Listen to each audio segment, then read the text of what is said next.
సాత్విక luggage pack చేసుకుని శేఖరం, మీనాక్షి బామ్మతో కలిసి రఘురాం వాళ్ళింటికి వెళ్తుంది. పూజ, అశ్విత్ కూడా రెడీ అయి ఉంటారు. రోహిణి ఆరతి ఇచ్చి పూజని, అశ్విత్ని బయటకు తీసుకొస్తుంది. శేఖరం, బాబు, అమ్మాయి జాగ్రత్త, చాలా బాగా చూసుకోవాలి మా అమ్మాయిని. తనను చాలా గారాబంగా పెంచాం. తనేమన్నా తప్పు చేస్తే నువ్వే పెద్ద మనసుతో క్షమించాలి అని సెంటిమెంట్ డైలాగ్స్ చెప్పాను. తన అల్లరిని మాత్రం భరించాలి అంటాడు నవ్వుతూ. అందరూ పెద్దగా నవ్వుతారు. అశ్విత్, అమ్మా నాన్న రావటం లేదు, మీరన్నా వచ్చి 4 రోజులు ఉండొచ్చు కదా మామయ్య అంటాడు చేతిలో చెయ్యేస్తూ. శేఖరం, నాకు తన గురించి ఎలాంటి దిగులు లేదు, చాలా సంతోషంగా ఉంది బాబు. తనని మీ ఇంటికి పంపినందుకు. తర్వాత వీలు చూసుకొని తప్పకుండా వస్తాం బాబు అంటాడు నవ్వుతూ. పూజ, నువ్వైనా రావచ్చు కదా ముసలి, నాకు తోడుగా ఉండొచ్చు అంటుంది. బామ్మ, పోవే రాక్షసి, ముందు మనవడిని బాగా చూసుకో, ఇంట్లో ఉన్నట్టు అల్లరిగా ఉండకు.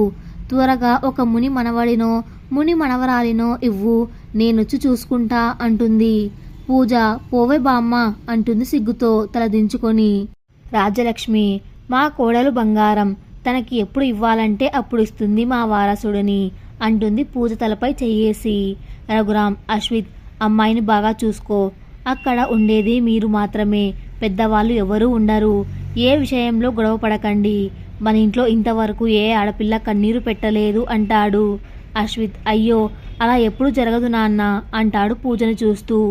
రోహిణి, మీరు మరీను మామయ్య, నా కన్నయ్య బంగారం, అలా ఏం చెయ్యడు అంటుంది. అందరూ సరదాగా మాట్లాడుకుంటారు. రోహిణి, అరవింద సాత్వికని పక్కకి తీసుకెళ్ళి నువ్వెళ్ళాక అక్షిత్కి ఓకే చెప్పి ఆ గుడ్ న్యూస్ చెప్పాలి మాకు అంటారు. సాత్విక, ఓకే అక్కయ్యలు, తప్పకుండా చెప్తాను అంటుంది. అరవింద, త్వరగా నువ్వు కూడా వచ్చేసి మా ఇంట్లో దీపం వెలిగించవే, అందరం ఏ దిగులు లేకుండా ఉంటాం అంటుంది హక్ చేసుకొని. పూజ, తప్పకుండా వస్తుందిలే అక్క మన ఇంట్లోకి, నేను చూసుకుంటాగా ఇక అంటుంది అప్పుడే అక్కడికి వచ్చి. తర్వాత అందరికీ వీడియో కాల్ చేసి అందరూ మాట్లాడి ఎయిర్పోర్ట్కు బయలుదేరుతారు. అక్కడికెళ్ళాక పెద్దవాళ్ళు వీళ్ళ ముగ్గురికి సెండ్ ఆఫ్ ఇచ్చి వెనక్కి వస్తారు. ముగ్గురు ఫ్లైట్ ఎక్కాక పూజ, అశ్విత్ పక్క పక్కన కూర్చుంటారు. సాత్విక విండో పక్కన సింగిల్గా కూర్చొని అక్షిత్ గురించి ఆలోచిస్తూ ఉంటుంది. 2 గంటల తర్వాత ఫ్లైట్ బెంగళూరులో ల్యాండ్ అవుతుంది. ఫ్లైట్ దిగుతుండగానే సాత్విక హార్ట్ బీట్ పెరుగుతుంది. వీళ్ళ కోసం బయట లాంజ్లో వెయిట్ చేస్తున్న అక్షిత్కి కూడా గుండె వేగం పెరుగుతుంది. సాత్విక వస్తుందన్న ఆనందంతో. సాత్విక కిందికి దిగి నేల మీద కాలు పెట్టగానే ఒళ్ళంతా పులకరిస్తుంది. సాత్విక నవ్వుకుంటూ మనసులో, మొదటిసారి నా మానస చోరుడు నడుస్తున్న నేలపైన అడుగు పెట్టాను. ఇక నుండి మేమిద్దరం జతగా ఈ నేలపై నడవాలి. మాకు ఏ ఇబ్బంది కలగకుండా చూడు అనుకుంటూ కిందికి వంగి నేలని చేతితో ఆ చేతిని తాకి పెదవులకి తాకించుకుంటుంది. ముగ్గురు బయటికి వచ్చేసరికి అక్షిత్, ప్రకాష్ ఎదురొచ్చి లగేజ్ అందుకొని కారులో పెడతారు. అక్షిత్ని చూడగానే సాత్విక కళ్ళల్లో మెరుపు వస్తుంది. అక్షిత్, సాత్విక కళ్ళతోనే పలకరించుకుంటారు. సాత్వికకి చుట్టూ ఉన్న జనం మాయమైపోయి తామిద్దరమే అక్కడ ఉన్నట్టు అనిపిస్తుంది. అక్షిత్ని కౌగిలించుకోవాలన్న కోరికని బలవంతంగా అదిమి పడుతూ తనని కళ్ళలో నింపుకుంటూ వెళ్ళి కారులో వెనక సీట్లో కూర్చుంటుంది. ప్రకాష్ డ్రైవింగ్ చేస్తానని అంటే అక్షిత్ నవ్వుకుంటూ వెళ్ళి ముందు కూర్చుంటాడు. అక్షిత్ ఎదురుగా ఉన్న మిర్రర్లో నుండి సాత్వికని చూస్తుంటాడు. సాత్విక కూడా అక్షిత్ని చూస్తూ చిరునవ్వు నవ్వుతుంది. ఇంటికి వచ్చేసరికి శౌర్య, సురేష్, రాధిక హారతి పళ్ళెంతో వచ్చి ఎర్ర నీళ్లతో దిష్టి తీసి లోపలికి తీసుకెళ్తారు. చుట్టుపక్కల వాళ్ళు కూడా వచ్చి ఇద్దరికి విషెస్ చెప్పి ఆశీర్వదిస్తారు. వాళ్ళ అభిమానానికి పూజకి కన్నీళ్లు వస్తాయి. అందరూ వెళ్ళిపోయాక రాధిక అందరికీ డిన్నర్ రెడీ చేయడంతో తినేసి ప్రకాష్, శౌర్య, రాధిక, సురేష్ వెళ్ళిపోతారు.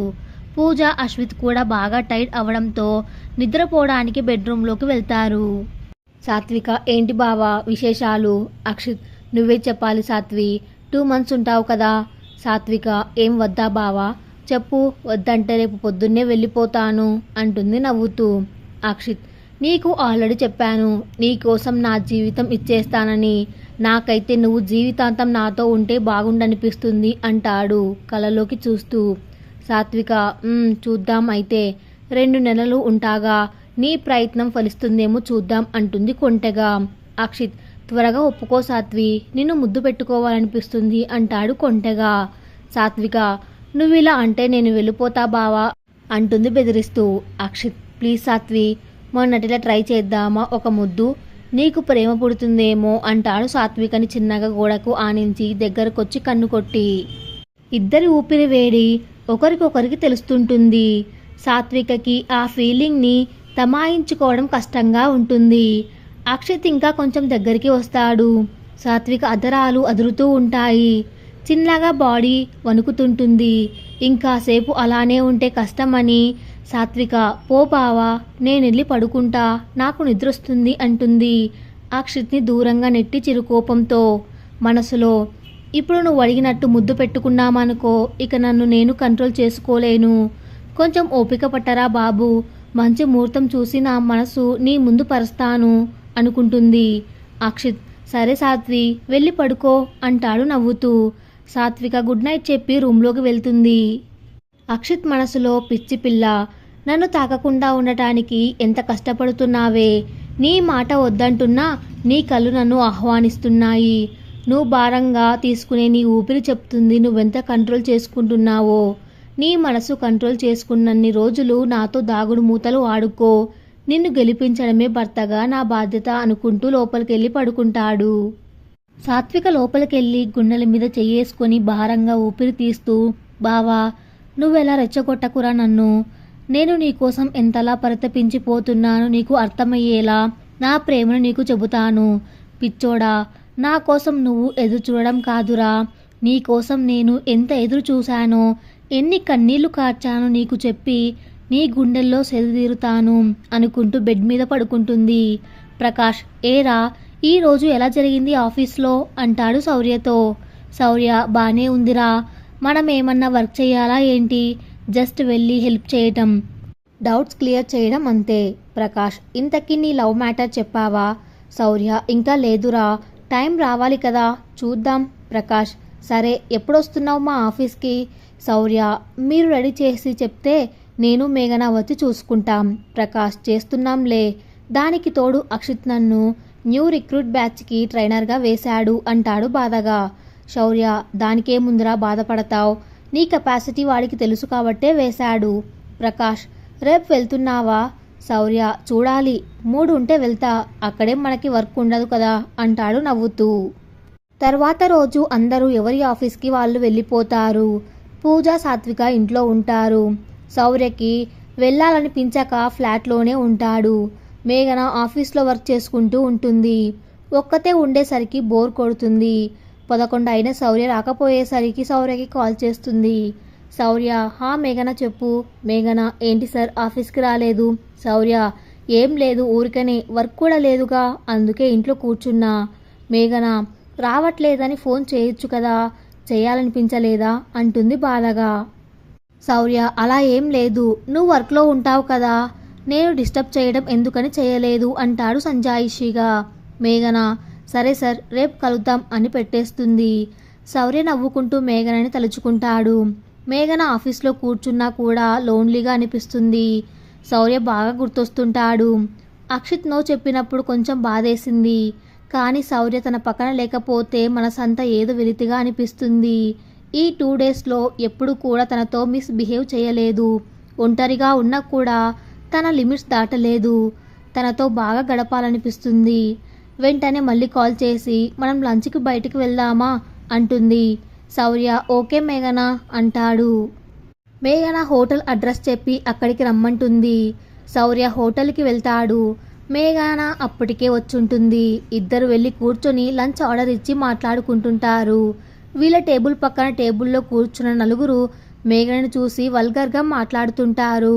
శౌర్యకి ఆ మాటలు వినిపిస్తున్నా సైలెంట్గా లంచ్ కంప్లీట్ చేసుకుంటాడు. మేఘన కూడా తినేస్తుంది. ఇద్దరు హోటల్ బయటికి వస్తారు. వాళ్ళు నడుస్తుంటే ఇందాక కమెంట్ చేసిన వాళ్ళు పక్కగా వచ్చి మేఘనకి డాష్ ఇచ్చి కింద పడేస్తారు. నలుగురు నవ్వుకుంటారు మేఘనని చూసి. శౌర్య మేఘనని లేపి నీకేం దెబ్బలు తగలలేదుగా బాధగా అంటూ పక్కన నిలబెడతాడు. మేఘన లేదు సార్ అంటుంది. వాళ్ళ నలుగురిలో ఒకడు ఏంటే వాడు ఒక్కడే ఉన్నాడు, మేము నలుగురం ఉన్నాం, చాలా బాగుంటుంది మాతో అని వెకిలిగా నవ్వుతాడు. శౌర్య కోపంగా వాడి కాలర్ పట్టుకొని తన తలతో వాడి తలని గట్టిగా ఢీకొట్టి కిందకి నెడతాడు. మిగిలిన ముగ్గురు వచ్చి శౌర్య మీద అటాక్ చేస్తారు. శౌర్య నలుగురిని బాగా కొడతాడు. అంతలో ఒకడు చిన్న కత్తి పాకెట్లోంచి తీసి శౌర్య మీదకి వస్తాడు. శౌర్య ప్రొటెక్ట్ చేసుకునే లోపు వాడు శౌర్య లెఫ్ట్ హ్యాండ్ మోచేతి కింద కట్ చేస్తాడు. శౌర్య వాడిని కింద పడేసి కొట్టి పొట్టలో కాలుతో తంతాడు. శౌర్య దెబ్బకి తాళలేక నలుగురు బైక్ వేసుకొని పారిపోతారు. మేఘన ఏడుస్తూ వచ్చి శౌర్య చేతికి తన డ్రెస్ చించి కట్టు కడుతుంది. మేఘన కళ్ళల్లో నీళ్లు చూసి శౌర్యకి సంతోషం వేస్తుంది. మేఘన, నా వల్లే మీకు ఇలా జరిగింది. పాపిష్టి దాన్ని, మిమ్మల్ని లంచ్కి పిలవకుండా ఉండాల్సింది అంటుంది. శౌర్య, అయ్యో అదేం లేదు మేఘన, నువ్వేం బాధపడకు. అలాంటి ఎదవలకి ఇలానే బుద్ధి చెప్పాలి అంటాడు ఓదార్పుగా. మేఘన, ముందు పదండి హాస్పిటల్కి వెళ్దాం, బ్లీడ్ అవుతుంది అంటుంది. శౌర్య, అంత అవసరం లేదు మేఘన, చిన్న ఇంజ్యూరీనే, లైట్గా కట్ అయింది, ఆయింట్మెంట్ పెట్టుకుంటే సరిపోతుంది అంటాడు. మేఘన, ఏంటి లైట్గా కట్ అయ్యేది, చూడండి ఎంత బ్లడ్ పోయిందో, ఏం మాట్లాడకుండా కారెక్కండి అంటుంది మందలింపుగా. శౌర్య తప్పదన్నట్టుగా ఫేస్ పెట్టి కారెక్కి కూర్చుంటాడు. మేఘన ఫాస్ట్గా డ్రైవ్ చేసుకుంటూ హాస్పిటల్కి తీసుకెళ్తుంది. అక్కడికి వెళ్ళగానే తమ ఫ్యామిలీ ఫ్రెండ్ అయిన డాక్టర్ చక్రాధర్ ఉంటారు. ఆయన మేఘనని చూసి ఏమైందమ్మా అంటాడు. మేఘన, చిన్న గొడవైంది అంకుల్, ఈయన శౌర్య నా ఫ్రెండ్, తన చేతికి కత్తి తగిలింది, బాగా బ్లీడ్ అవుతుంది అంటుంది. డాక్టర్ వెంటనే పక్కనే ఉన్న జనరల్ సర్జన్ డాక్టర్ మృదులని పిలుస్తాడు. మృదుల, చెప్పండి సార్ అంటుంది శౌర్యని మేఘనని చూస్తూ. చక్రాధర్, వీళ్ళు మా ఫ్యామిలీ ఫ్రెండ్స్, చిన్న ఇంజ్యూరీ అయ్యింది, నువ్వు చెక్ చేసి మెడిసిన్ ఇవ్వమ్మా అంటాడు. మృదుల ఓకే సార్ అని ఇద్దరిని తన రూమ్కి తీసుకెళ్తుంది. మేఘన శౌర్య చక్రాధర్కి థ్యాంక్స్ చెప్పి లోపలికి వెళ్తారు. మృదుల మేఘన కట్టిన కట్టు ఓపెన్ చేసి తానే గాయాన్ని క్లీన్ చేస్తుంది. ఆ స్పిరిట్ వేయడంతో మంట పుట్టి శౌర్య అబ్బా అని అరుస్తాడు.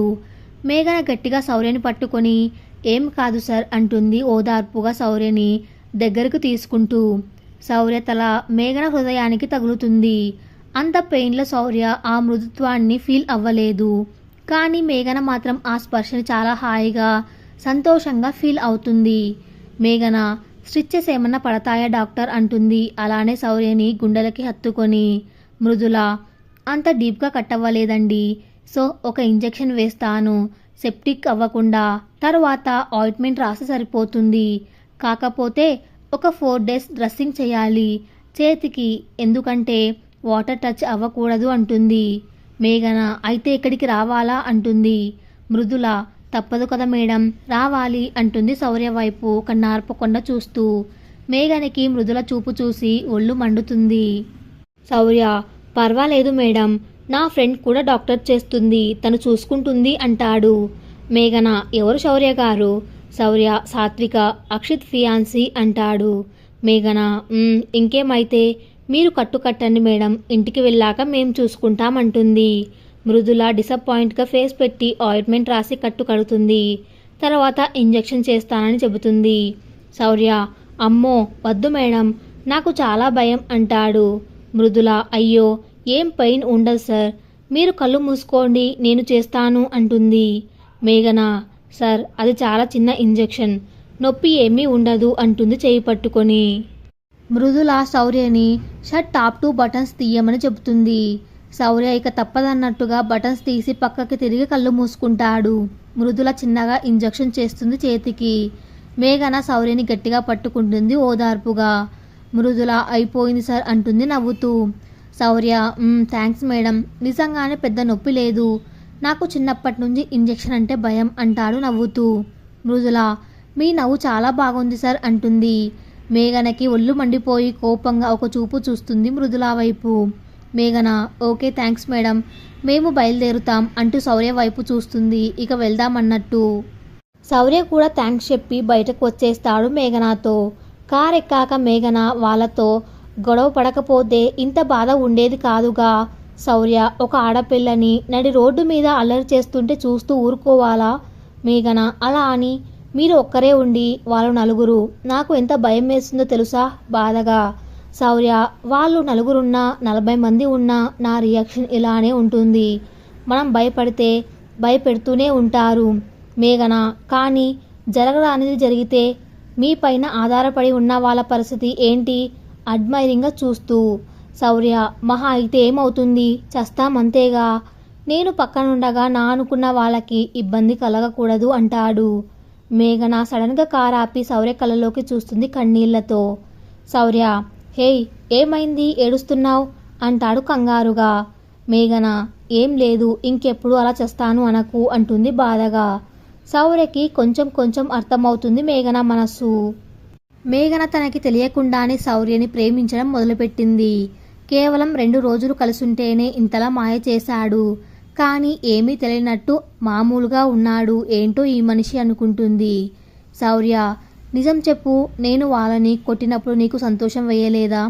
మేఘన, చాలా అంటే చాలా హ్యాపీ ఫీల్ అయ్యా, బట్ సేమ్ టైం భయం వేసింది. శౌర్య, నాకైతే ఇంకా కుమ్మాలనిపించింది, తప్పించుకున్నారు అంటాడు. మేఘన, చాలేండి, మీకు ఆ కత్తి తగలగానే ఎంత భయం వేస్తుందో తెలుసా అంటూ ఏడుస్తుంది.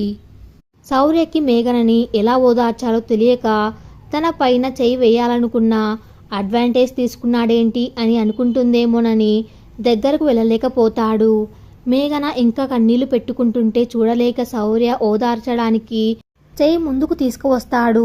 మేఘన వెంటనే శౌర్యని గట్టిగా హత్తుకొని గుండెల మీద తలపెట్టి తనవి తీరా ఏడుస్తుంది. శౌర్యకి తెలియకుండానే కళ్ళల్లో నుంచి నీళ్లు వస్తాయి. మేఘన తల పైకెత్తి ఆ కన్నీటిని తన పెదాలతో తుడుస్తుంది ప్రేమగా.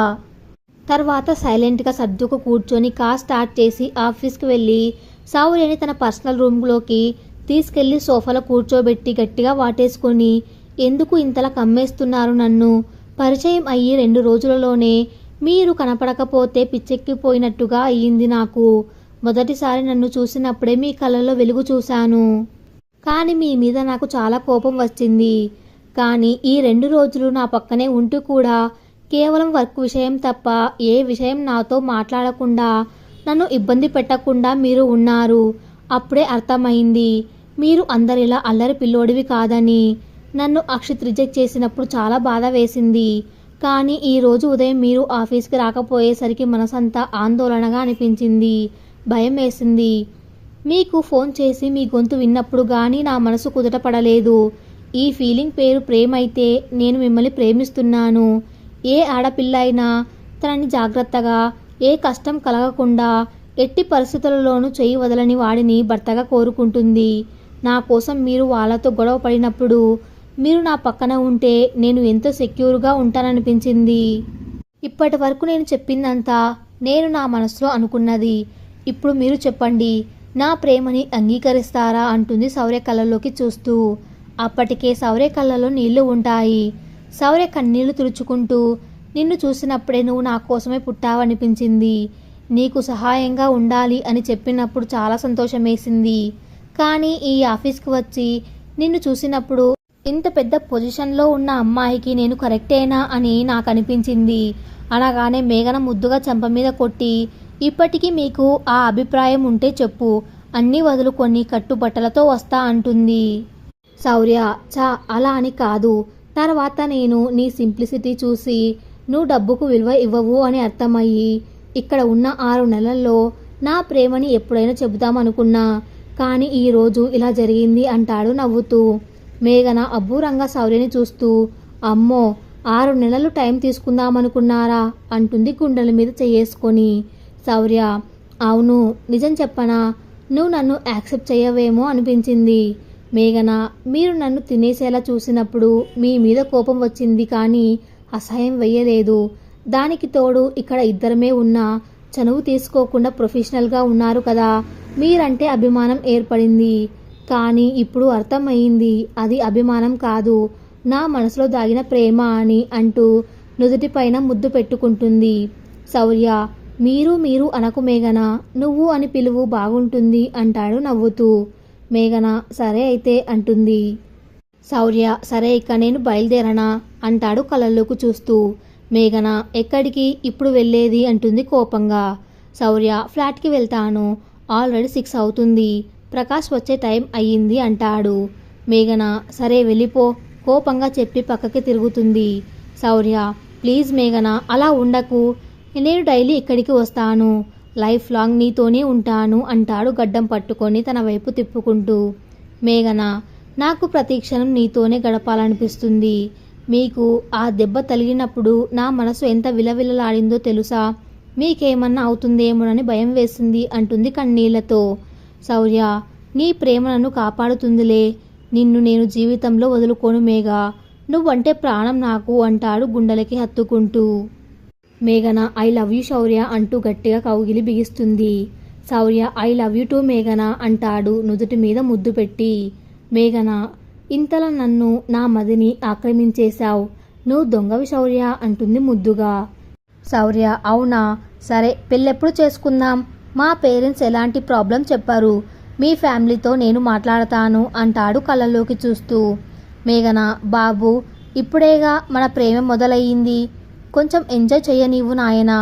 కాలేజ్లో నా ఫ్రెండ్స్ అంతా వాళ్ళ లవ్ పార్ట్నర్స్తో గడిపితే నేనేమో చదువు అంటూ ఇలా అయ్యాను. దొరక్క నీ ప్రేమ దొరికితే అప్పుడే పెళ్ళంటావేంటి అంటుంది చిరుకోపంతో.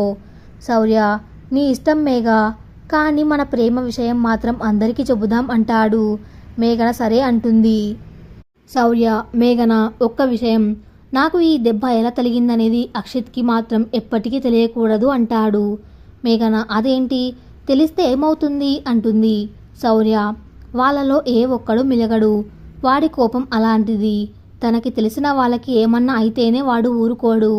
అలాంటిది ప్రాణం కన్నా ఎక్కువగా చూసుకుని నన్ను కత్తితో గాయపరిచారని తెలిస్తే ఇక వాళ్ళని బ్రతకనిస్తాడా అంటాడు. మేఘన, అమ్మో, అక్షిత్ గారికి అంత కోపమా అంటుంది గుండెల మీద చెయ్యేసుకొని. శౌర్య, నువ్వు వాడి గురించి మా స్నేహం గురించి మొత్తం తెలుసుకోవాలి అని గతమంతా చెప్తాడు. అంతా విన్నాక మేఘన వెళ్ళి 1 లీటర్ వాటర్ దించకుండా తాగేస్తుంది. శౌర్య నవ్వుతూ, ఏంటి మేఘన, భయమేసిందా అంటాడు. మేఘన, బాబోయ్, ఒక మనిషిని అంతలా చావగొడతారా? ఇంతకీ అతను చనిపోయాడా లేక బతుకున్నాడా అంటుంది గుండెల మీద చెయ్యేసుకొని. శౌర్య, 7 ఏళ్లుగా కోమాలో ఉన్నాడు. సో వాడి కోపం తెలుసుకున్నావుగా. ఈ విషయం మాత్రం చెప్పకు. జస్ట్ అనుకోకుండా గ్లాస్ పగిలి చేతికి గుచ్చుకుందని చెప్తాను. నిన్నడిగినా అదే చెప్పు అంటాడు. మేఘన, సరే శౌర్య అంటుంది. కాసేపు ఉన్నాక మేఘనకి బాయ్ చెప్పి శౌర్య వెళ్ళిపోతాడు. Thanks for listening.